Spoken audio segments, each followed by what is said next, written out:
नमस्कार दोस्तों, स्वागत है आपका स्टडी फॉर सिविल सर्विसेज में। फ्री वीडियो के लिए चैनल को तुरंत सब्सक्राइब कर लीजिए और नोटिफिकेशन को जरूर ऑन कर लेना। हमारा फ्री वाला टेलीग्राम ये वाला ग्रुप जरूर से जरूर ज्वाइन कर लीजिएगा। टेस्ट को ध्यान से अटेम्प्ट करिए और बताइए कितना स्कोर आपने किया है, कितने सही किए हैं टोटल क्वेश्चन में से। सभी लोग अपना अपना स्कोर जरूर कमेंट करिए। 6 बीपीएससी के लिए हमारा ये लेटेस्ट वाला ग्रुप आप ज्वाइन कर सकते हैं। फुल पेड को भी 8 नवंबर को स्टार्ट किया है, प्लस टेस्ट सीरीज वाला भी स्टार्ट किया है। टेस्ट सीरीज में आपको 22 टेस्ट सीरीज मिल जाएंगे, 12 टॉपिक वाइज 10 फुल लेंथ मिलेंगे, प्लस बीपीएससी के प्रीवियस ईयर क्वेश्चन मिल जाएंगे, 6000 स्टैंडर्ड बुक्स के क्वेश्चन मिल जाएंगे। पूरे क्वेश्चन बैंक है, बिल्कुल अप टू डेट, बिल्कुल आपको प्रैक्टिस करने के लिए। टोटल करंट अफेयर भी टेस्ट सीरीज वाले ग्रुप में मिल जाएगा, बिहार का करंट अफेयर भी मिलेगा, बिहार इकोनॉमिक सर्वे मिलेगा, बिहार जीके मिलेगा, यूट्यूब की day wise test series plus जो यूट्यूब के टॉप 50 एमसीक्यू टेस्ट सीरीज है वो भी इसी में मिल सकती है। ज्यादा जानकारी के लिए इन दोनों नंबर पर कॉल कर सकते हैं। नमस्कार, मैं हूं ओम द्विवेदी और स्वागत है आपका स्टडी फॉर सिविल सर्विसेज में, जिसमें आज हम डिस्कस करने जा रहे हैं बीपीएससी मॉक 16। और आगे बढ़ने से पहले मैं आपको बता दूं कि स्टडी फॉर सिविल सर्विसेज के कई फ्री और पेड कोर्सेज यूट्यूब और टेलीग्राम पर मौजूद है, जिन्हें आप इस लिंक के थ्रू और इन दो नंबर्स पे कॉल करके ज्वाइन कर सकते हैं। चलिए शुरू करते हैं अपना आज का वीडियो। हमारा पहला क्वेश्चन है, हिंदुस्तान में कौन से शासक स्वयं व्यापारी थे? Which rulers in India were traders themselves? Tughlaq वंश, खिलजी वंश, लोधी वंश, गुलाम वंश, या इनमें से कोई नहीं या एक से अधिक? तो देखिए, इस क्वेश्चन का आंसर है सी, लोधी वंश। निम्नांकित को कालानुक्रम में व्यवस्थित करें। Arrange the following in a chronological order. गुरु अमरदास, गुरु रामदास, गुरु हरगोविंद या गुरु हरकिशन। देखिए, कुछ सिख गुरुओं को आपको सीक्वेंस वगैरह इनके याद कर लीजिएगा और इनके कुछ इंपॉर्टेंट काम भी आपको याद रखने होंगे। जैसे पहले थे हमारे गुरु नानक, इनका आपको डेट ऑफ बर्थ भी याद होना चाहिए, 1469, है ना। और उसके बाद सेकंड हो गए आपके गुरु अंगद देव, उसके बाद गुरु अमरदास। ये अमरदास जी हैं जो ये थर्ड गुरु हैं और इनका टाइम पीरियड क्या है? 1552 से 74 तक। और अमरदास जी के बाद फिर रामदास, रामदास जी का समय है 1574 से 81। और रामदास जी के बाद फिर गुरु अर्जुन देव। इनसे क्वेश्चन आता है कि फिफ्थ गुरु कौन से हैं, तो है अर्जुन देव। और उसके बाद हरगोविंद हैं जो ये सिक्स्थ गुरु हैं, ये वाले। और आपके गुरु हरकिशन है जो वो है आपके 8th गुरु, ठीक है। तो अमरदास जी हो गए आपके थर्ड गुरु, रामदास जी हो गए आपके 4th गुरु, और हरगोविंद जी 6th और हरकिशन जी 8th। इसके अलावा रामदास जी 5th, ये भी याद रखिएगा। फर्स्ट और सेकंड गुरु अंगद जी और गुरु नानक, ये दो तो याद रखने ही रखते हैं। तो इस क्वेश्चन का आंसर हो जाएगा ए बी सी डी, क्योंकि सब लाइन से लगे हुए हैं। अकबर के समय में पहला विद्रोह कौन सा है? बलूचियों का विद्रोह, उज्बेकों का विद्रोह, सलीम का विद्रोह, पुर्तगालियों का विद्रोह, या इनमें से कोई नहीं है एक से अधिक? देखिए, इस क्वेश्चन का आंसर होगा ए, बलूचियों का विद्रोह, ठीक है। और ये उज्बेकों का विद्रोह वही है जिसमें बीरबल की मृत्यु हुई थी, ठीक है। ये कब हुआ था? 1586 में। और सलीम ने जो विद्रोह किया था वो उसने इन पुर्तगालियों के साथ मिलके किया था 1590, ठीक है। तो आंसर हो जाएगा ए। महात्मा बुद्ध ने किस नदी के पास महानिर्वाण प्राप्त किया? महानिर्वाण और निर्वाण में क्या अंतर है? देखिए, निर्वाण है जो वो है एनलाइटनमेंट, ठीक है, ज्ञान की प्राप्ति, ठीक है। और जो आपका महापरिनिर्वाण है ये है डेथ, ठीक है, मृत्यु। तो यहाँ पूछा जा रहा है महात्मा बुद्ध ने किस नदी के पास महानिर्वाण को प्राप्त किया था? तो देखिए, 483 बीसी में महात्मा बुद्ध कुशीनगर पहुंचे, जो कि हिरण्यवती नदी के किनारे है। और उन्होंने अपना अंतिम उपदेश किसको दिया था? शुभच्छ को, है ना, शुभच्छ को। तो इस क्वेश्चन का आंसर हो जाएगा सी, हिरण्यवती नदी। प्रतित समुत्पाद कितने चरणों में है? हाउ मेनी स्टेप्स डज प्रतित समुत्पाद हैव? 8, 3, 12 या? देखिए, ये सारे ही फिगर्स हैं जो ये बौद्धिज्म के पॉइंट ऑफ व्यू से काफी इंपॉर्टेंट फिगर्स हैं, है ना। ऐसे 8 तो काफी कुछ होता है, अष्टप्रधान होते हैं, अष्टदिग्गज होते हैं, लेकिन अगर हम बौद्धिज्म से रिलेटेड बात करें तो अष्ट महास्थान और अष्टांगिक मार्ग, ये दो बहुत इंपॉर्टेंट पार्ट्स हैं बौद्धिज्म के। और ये सब आपको देखने हैं, मैं सिर्फ आपको नाम बता रहा हूँ। ये अष्ट महास्थान के बारे में तो हम ऑलरेडी क्वेश्चन डिस्कस कर चुके हैं अपनी पिछली सीरीज में, है ना। ये आपको देखना है। 3 क्या है? ये त्रिरत्ना है, त्रिरत्ना, ठीक है। और चार क्या है, चार आर्य सत्य हैं, है ना, नोबल ट्रुथ, या फिर ये संगतियां भी हैं चार, है ना, चार संगतियां हुई हैं, ये भी एक बार देखना है आपको। और 12 क्या है, इस क्वेश्चन का आंसर है 12। तो प्रतीत समुत्पाद के चरण होते हैं 12। अब ये प्रतीत समुत्पाद होता क्या है, तो इस शब्द से ही आप दो हिस्सों में तोड़ लीजिए, पहले एक इसको प्रतीत और एक उत्पाद। तो देखिए, प्रतीत समुत्पाद में बेसिकली बुद्ध के संपूर्ण शिक्षाओं और उपदेशों का एक सार है, ठीक है। इसका अर्थ है किसी वस्तु के होने पर दूसरी वस्तु की उत्पत्ति, ठीक है। पहले प्रतीत से मतलब समझिए किसी वस्तु के होने पर, और उत्पाद का मतलब कि दूसरी वस्तु की उत्पत्ति, ठीक। इसके 12 क्रम होते हैं, मतलब 12 क्रम, ये स्टेप्स जिसकी हम बात कर रहे हैं, ठीक है, जिसको हम क्या किस नाम से जानते हैं, द्वादश निदान, द्वादश निदान, ठीक है। अब ये 12 क्या है, ये सब आपको देखना है। ये पूरी बर्थ एंड लाइफ साइकिल है बेसिकली, है ना, कि फ्यूचर के कौन से हैं, प्रेजेंट के कौन से हैं और पास्ट के कौन से हैं, और फिर वापस से फ्यूचर शुरू हो जाता है। इसी चक्र से हमें पता चलता है कि बौद्धिज्म पुनर्जन्म में विश्वास करता है, ठीक है। तो इस क्वेश्चन का आंसर हो जाएगा सी। जब जीव और कर्म का प्रभाव रुक जाता है तो उसे कहते हैं when flow of karma towards जीवा stops, it is called, ये बेसिकली जैनिज्म से रिलेटेड क्वेश्चन है, ठीक है। तो देखिए, जब जीव और कर्म का प्रवाह रुक जाता है तो उसको कहते हैं संवर, ठीक है। होता क्या है कि जब कर्म का फ्लो या प्रवाह कह लीजिए, कर्म का फ्लो स्टार्ट होता है, ठीक है, स्टार्ट, कर्म का फ्लो या प्रवाह, ठीक है, ये जब स्टार्ट होता है तो उसको हम कहते हैं आश्रव। और जब वो प्रवाह है जो वो रुक जाता है, ठीक है, रुक जाता है, तब उसको हम कहते हैं संवर। और जब पुराने कर्म नष्ट हो जाते हैं, है ना, पुराने कर्म, तो उसको हम कहते हैं निर्जरा। और जब कर्म और जीव आपस में, कर्मा और जीवा, कर्म और जीव जब दोनों आपस में जुड़ जाते हैं, कंबाइन हो जाते हैं, तो हम उसको क्या कहते हैं, बंधन, है ना, बंधन, ठीक है। तो इस क्वेश्चन का आंसर हो जाएगा बी। कालानुक्रमिक क्रम में निम्नलिखित को व्यवस्थित करें। Arrange the following in a chronological order. Minto Morley reform, Delhi दरबार, हार्डिंग बम केस या मुस्लिम लीग का गठन। देखिए, मिंटो मॉडले रिफॉर्म है आपका 1909 में, दिल्ली दरबार है आपका 1911 में, हार्डिंग बम केस है 1912 में, और मुस्लिम लीग का गठन हुआ था 1906 में। तो इसको जब अरेंज करेंगे तो आंसर आएगा सी। निम्नलिखित में से कौन सा सही ढंग से मेल खाता है, which of the following is correctly matched. झंडा सत्याग्रह 1923 बिल्कुल सही।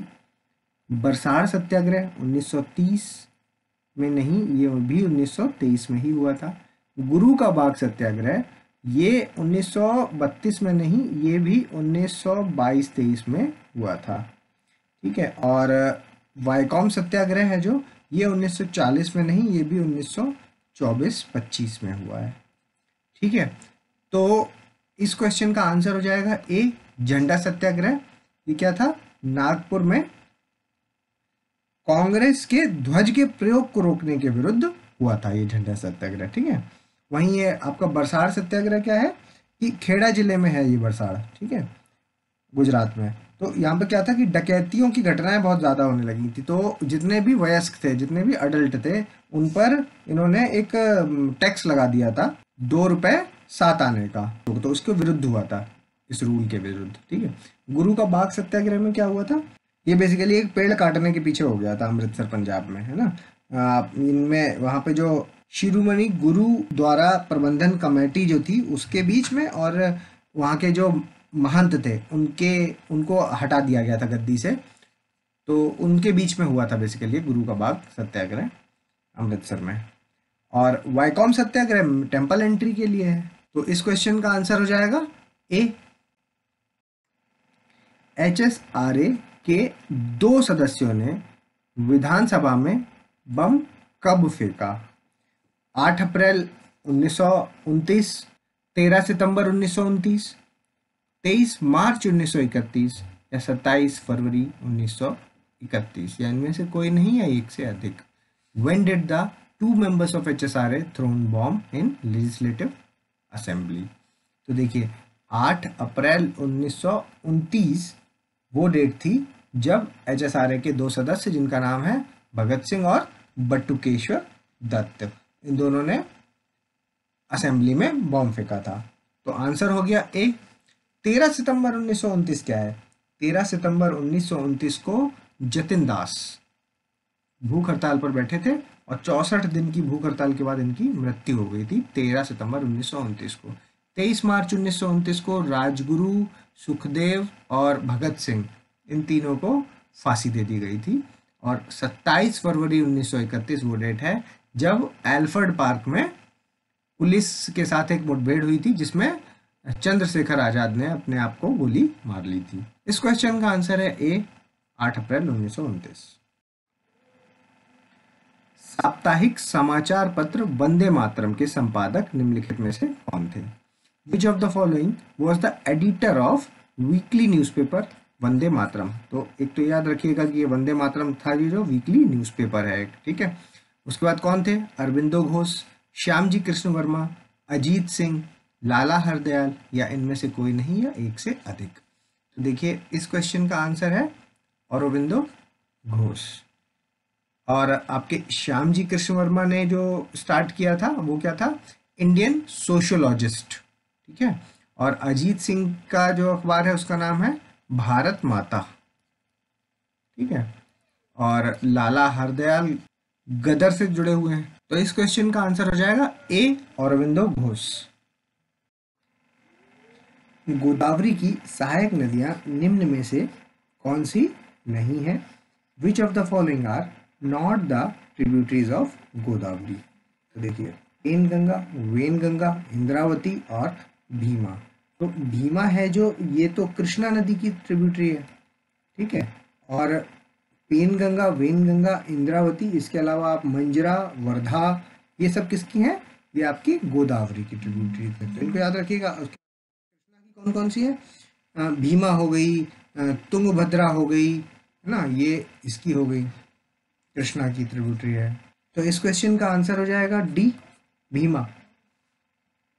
मिट्टी के संरक्षण के लिए निम्नलिखित में से कौन से तरीके हैं?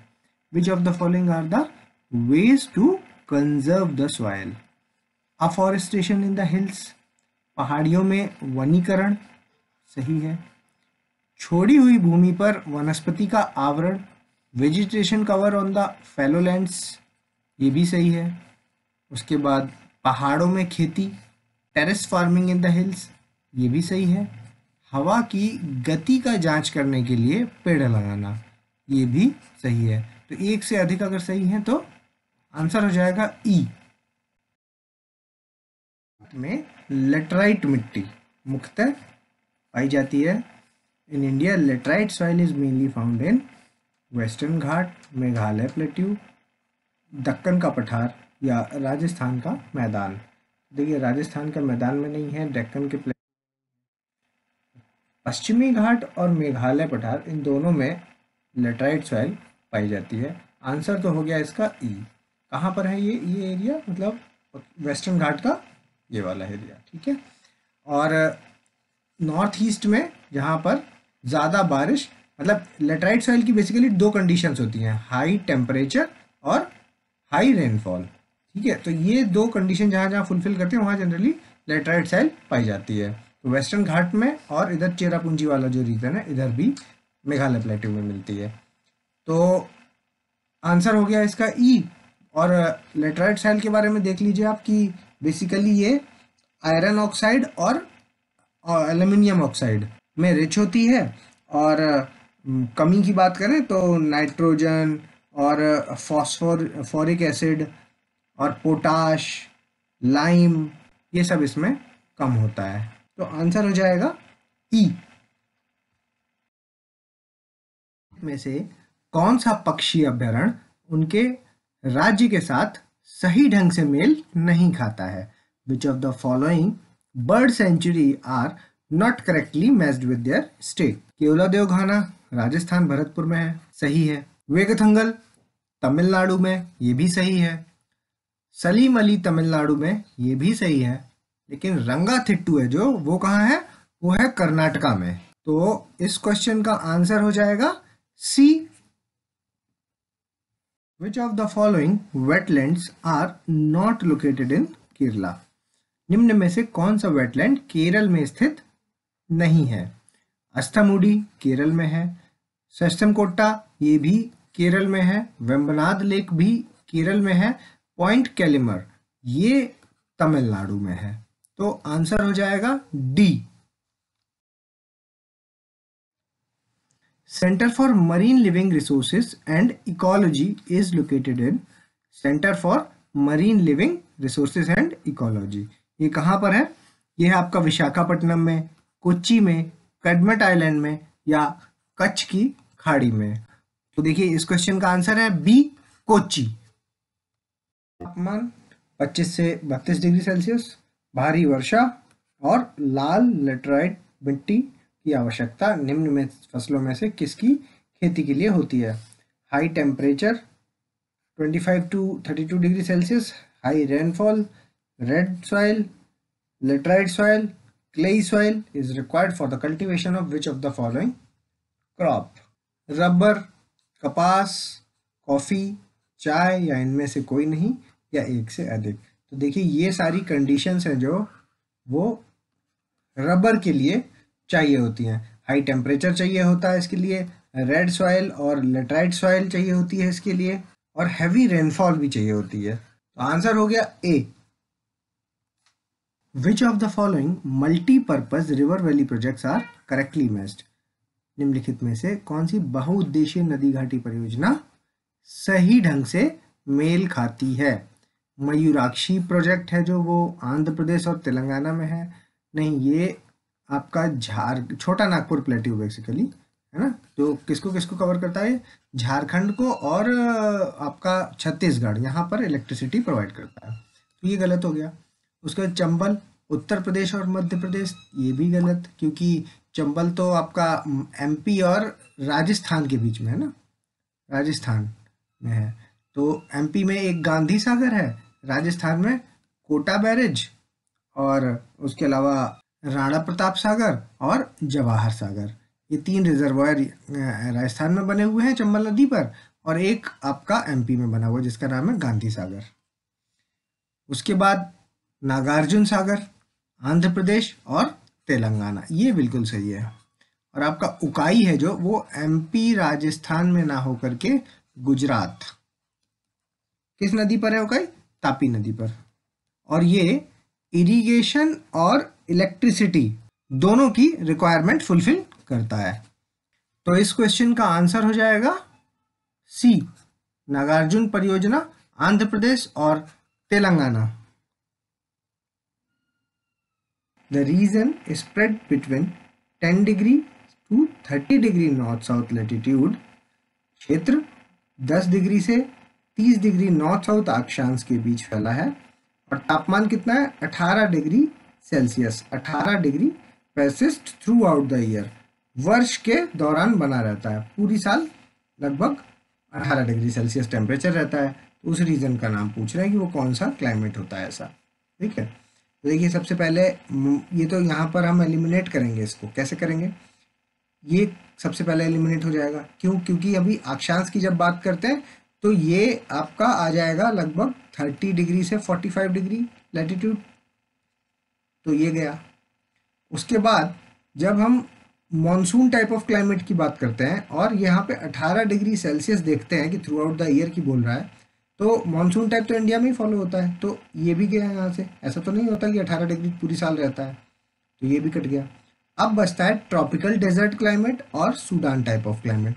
यहाँ अगर अक्षांश की बात करें तो ट्रॉपिकल डेजर्ट क्लाइमेट पाया जाता है 15 से 30 डिग्री लैटिट्यूड, और सूडान टाइप है जो वो पाया जाता है आपका 10 से 30 डिग्री लैटिट्यूड।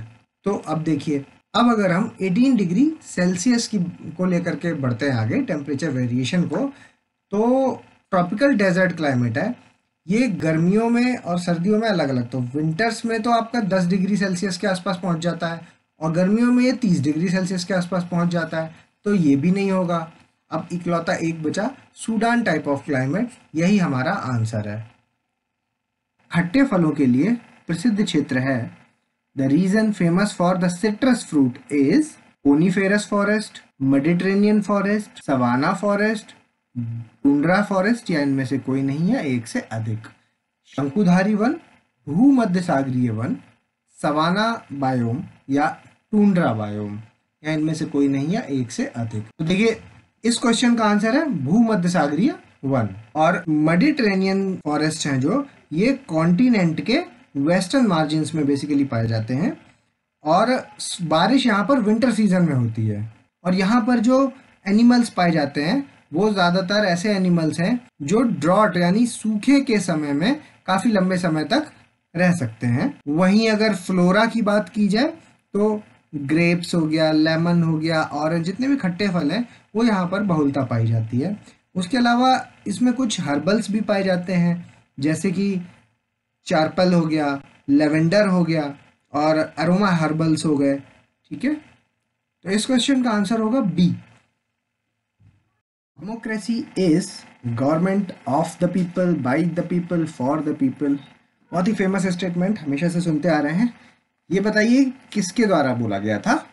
जॉन डाइसी का है, जॉन मिल का है, अब्राहम लिंकन का है, जेफरसन का है, थॉमस जेफरसन, और या इनमें से कोई नहीं है, एक से अधिक।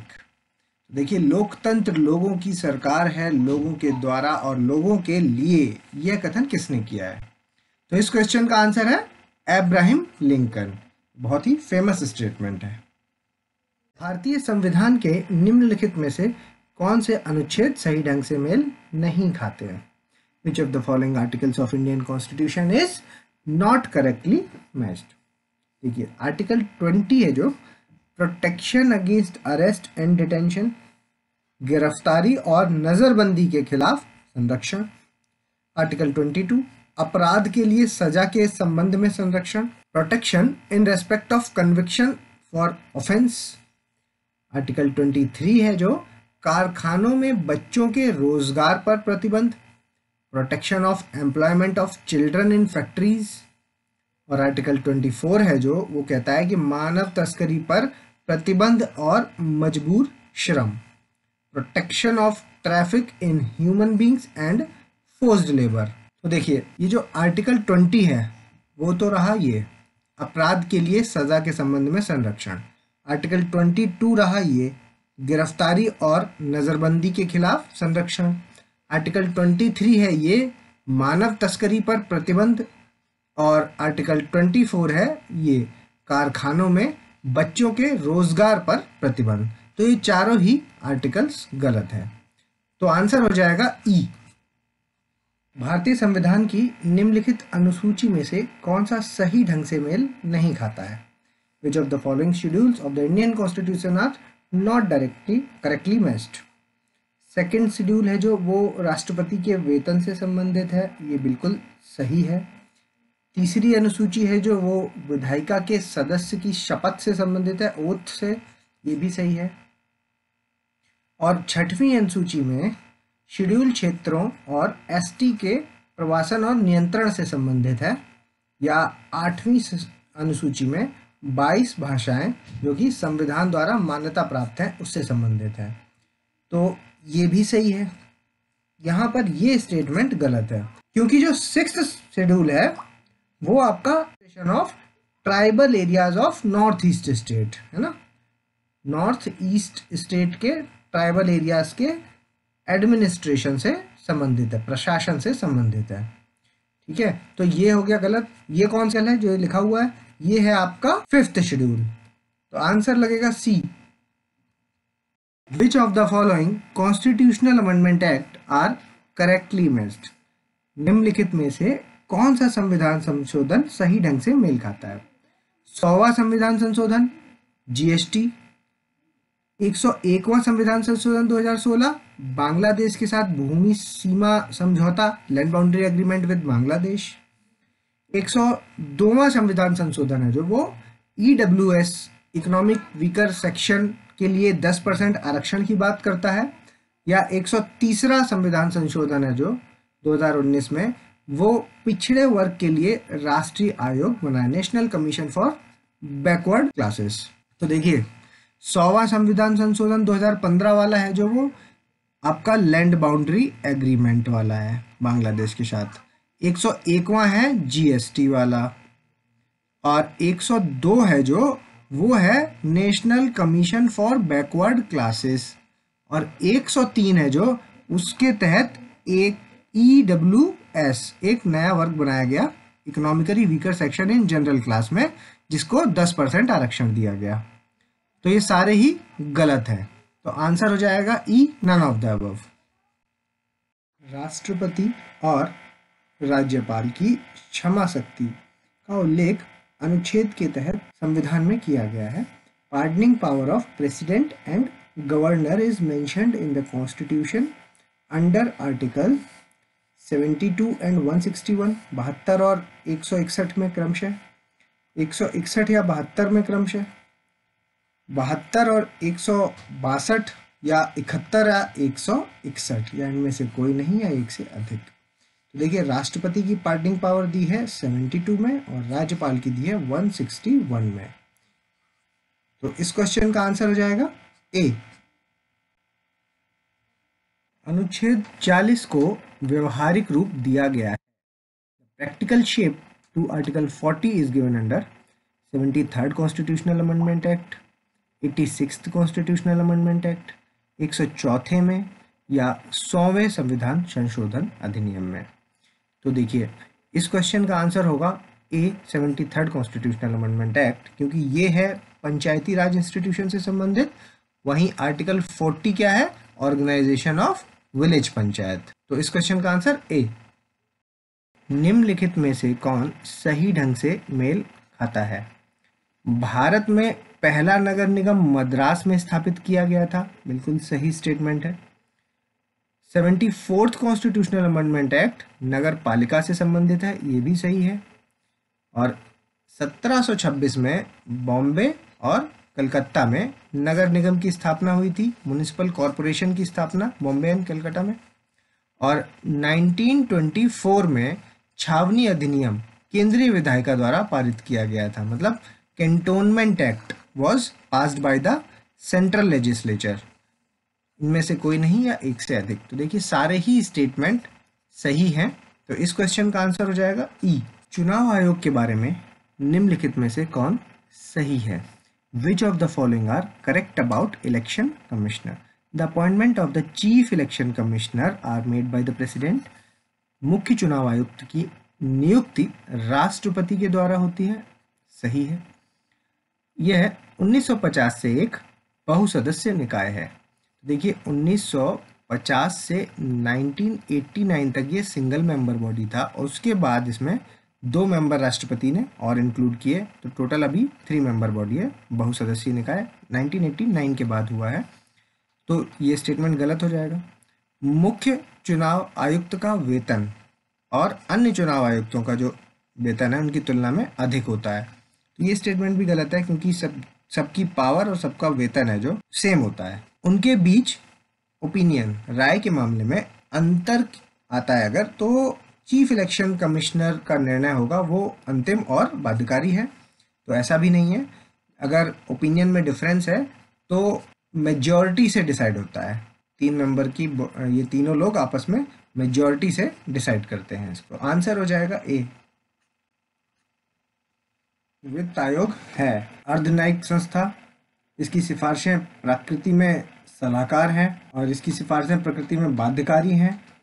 संवैधानिक निकाय या इनमें से कोई नहीं या एक से अधिक। तो देखिए ये क्वासी जुडिशियल बॉडी है और इसकी जो रिकमेंडेशंस हैं वो एडवाइजरी इन नेचर है, रिकमेंडेशंस हैं वो नॉन बाइंडिंग है, तो ये वाला स्टेटमेंट गलत हो जाएगा। और ये एक संवैधानिक निकाय है क्योंकि आर्टिकल 280 में मेंशन्ड है, तो इस क्वेश्चन का आंसर हो जाएगा एक से ज़्यादा E. Duties and power of CAG is given under.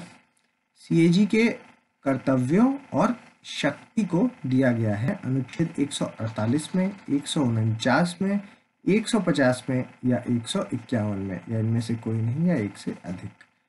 तो देखिए इनके कर्तव्यों की और शक्ति की बात की गई है आर्टिकल 149 में। Answer B.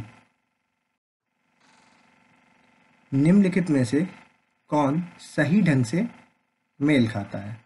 Which of the following are correctly matched? First 5 year plan, second, third और फोर्थ।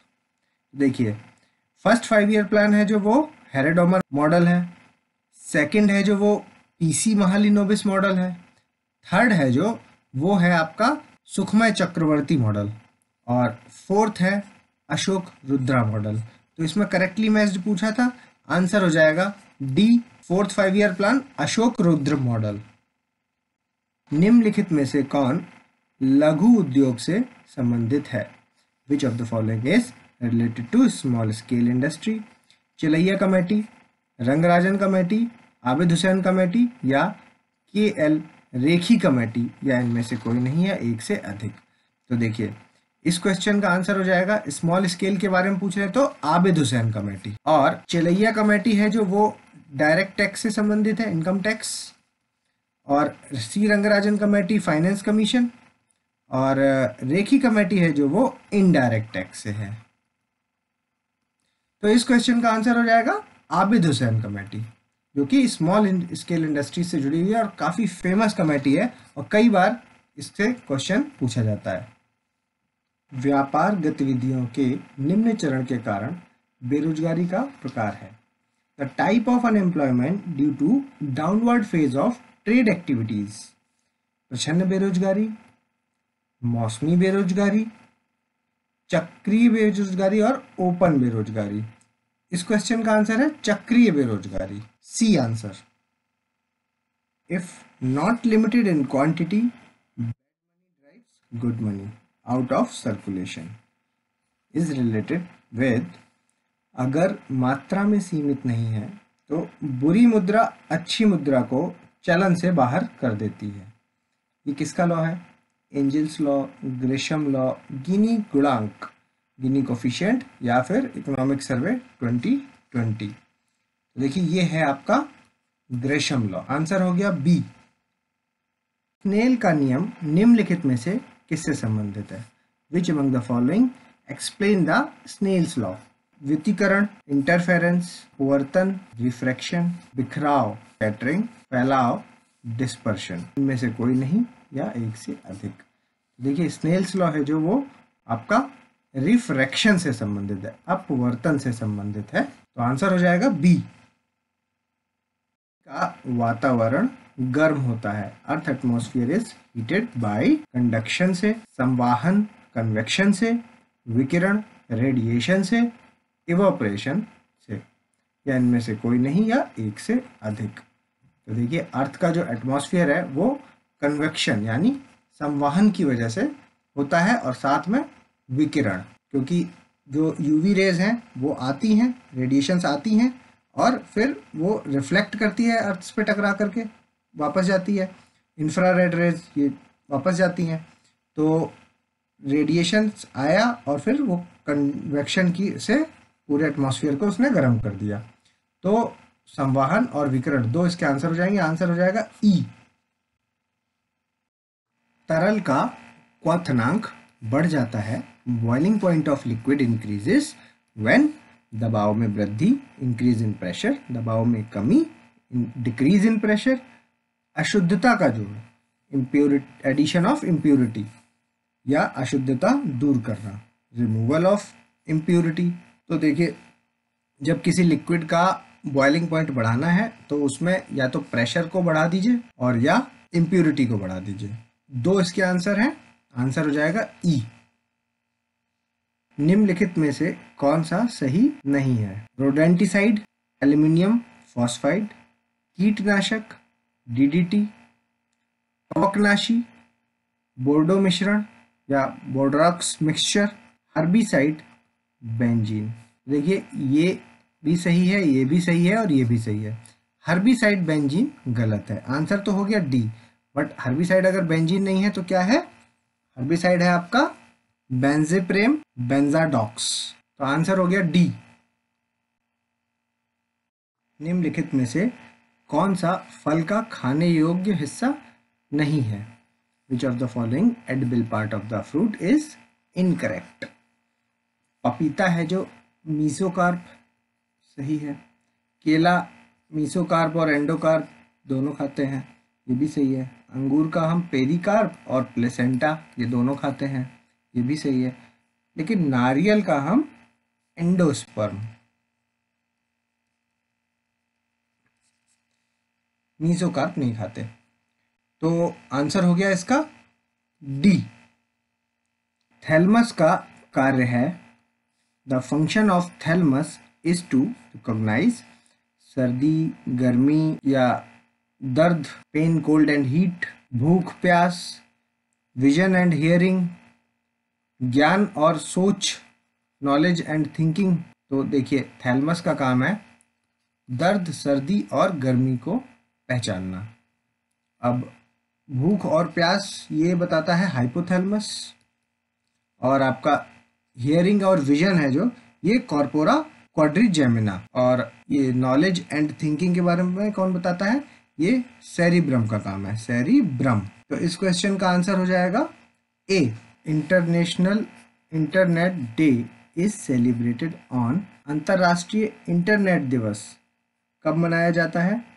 29 अक्टूबर, 29 सितंबर, 29 नवंबर या 29 अगस्त, या इनमें से कोई नहीं या एक से अधिक।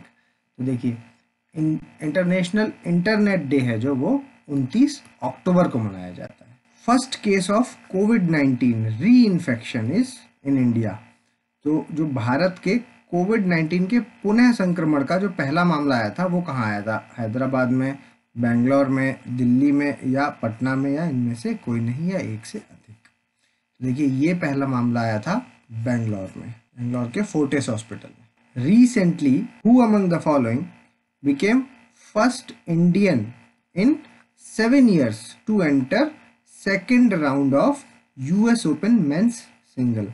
हाल ही में निम्नलिखित में से कौन US ओपन मेंस सिंगल के दूसरे प्रवेश करने वाले 7 साल में पहले भारतीय बन गए? सुमित नागपाल, सोमदेव वर्मन, रोहन बोपन्ना या यूकी बाम्बरी, इनमें से कोई नहीं या एक से अधिक।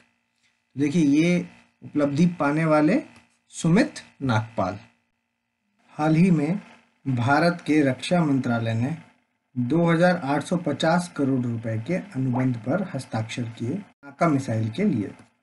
इजरायली कंपनियों के साथ, फ्रांसीसी कंपनियों के साथ, जर्मन कंपनियों के साथ या भारतीय कंपनियों के साथ, इनमें से कोई नहीं या एक से अधिक। तो देखिए डिफेंस डील अभी जो साइन हुई है वो हुई है भारतीय कंपनियों के साथ, और इसमें क्या है कि 114 Pinaka rocket launcher with automatic guns ये डिलीवर किए जाएंगे। और कौन सी हैं वो 3 कंपनियां? एक तो आपकी L&T, उसके अलावा टाटा पावर, और उसके अलावा BEML, भारत अर्थ मूवर लिमिटेड। तो इस क्वेश्चन का आंसर डी। निम्नलिखित में से कौन $200 बिलियन के कुल मूल्य वाले पहले व्यक्ति बन गए? Who among the following became first person to own net worth of $200 billion? Mukesh Ambani, Lakshmi Mittal, Jeff Bezos या बिल गेट्स? देखिए इस क्वेश्चन का आंसर है जेफ बेजोस। और 27 अगस्त 2020 को जेफ बेजोस की $204.6 बिलियन हो गई थी। ठीक है, तो इस क्वेश्चन का आंसर है सी, जेफ बेजोस। 1770-71 में बिहार में सन्यासी विद्रोह का केंद्र कौन सा था? Which was the centre of सन्यासी रिवोल्ट फ्रॉम बिहार इन 1771? पटना, पूर्णिया, बक्सर, मुंगेर, या इनमें से कोई नहीं या एक से अधिक? तो देखिए सन्यासी रिवोल्ट का जो सेंटर था बिहार में वो था पूर्णिया, आंसर बी। कब बिहार को बंगाल से अलग किया गया था? When the Bihar was separated from Bengal? 1910 में, 1908 में, 1912 में या 1947 में, या इनमें से कोई नहीं या एक से अधिक? तो देखिए, बिहार को बंगाल से 1912 में अलग किया गया था। Answer C. बिहार में मंजूषा पेंटिंग है जो, वो कहाँ की प्रसिद्ध है? Where was the Manjusha painting famous in Bihar? कहाँ पर प्रसिद्ध थी? अंग में, पाटलिपुत्र में, नालंदा या राजगीर, या इनमें से कोई नहीं या एक से अधिक? तो देखिए, इस क्वेश्चन का आंसर मंजूषा पेंटिंग, अंग। बिहार में टस्सर सिल्क मिलता है, तो उसकी एक इकाई है जो वो कहाँ पर सेटल्ड है? जमुई में, मुंगेर में, भागलपुर में, पटना में, या इनमें से कोई नहीं या एक से अधिक? देखिए, टस्सर सिल्क भागलपुर, ये तो इंडिया लेवल पे भी काफ़ी फेमस है, टस्सर सिल्क भागलपुर। बागवानी विश्वविद्यालय बिहार में, ये कहाँ स्थित है? नालंदा, पटना, गया, भागलपुर, या इनमें से कोई नहीं या एक से अधिक? तो देखिए, बागवानी विश्वविद्यालय है जो, वो आपका नालंदा में स्टैब्लिश्ड है। तो इस क्वेश्चन का आंसर हो जाएगा ए। और ये वो स्लाइड है जिसे आपको पॉज करना है और हमें अपना स्कोर कमेंट्स के माध्यम से बताना है। और अगर अभी तक आपने हमारे चैनल को सब्सक्राइब नहीं किया तो इसको सब्सक्राइब करिए और बेल आइकन की बटन जरूर दबाइए। जल्दी मिलेंगे अगले टॉप 50 क्वेश्चंस के साथ, तब तक के लिए धन्यवाद।